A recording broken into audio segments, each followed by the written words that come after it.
Hello, my name is Eli Martin and I'm with the inside sales team at HLA Snow. We'll look at some of the more common configurations that guys use for plowing snow.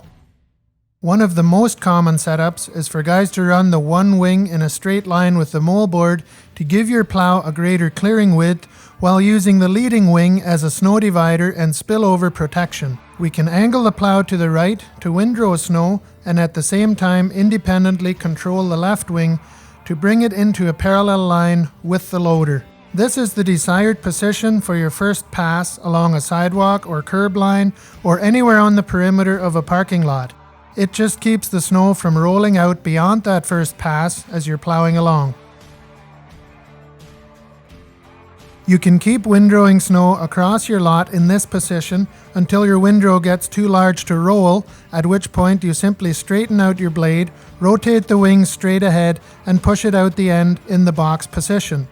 When you have cleaned up the windrow, open your wings back up, angle the blade, and repeat the process.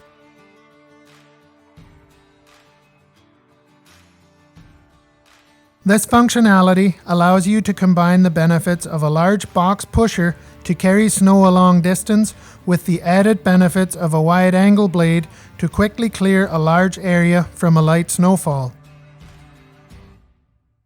Another neat feature of the HLA Snow Wing is the ability to backdrag snow with the reverse box. You can rotate both wings all the way to the rear and make a complete containment box. This is ideal for backdragging out of loading docks or between parked vehicles or anywhere you need to retrieve snow from a corner without spilling off the end of your plow. For more information on this product or other models in our lineup, visit us at hlasnow.com.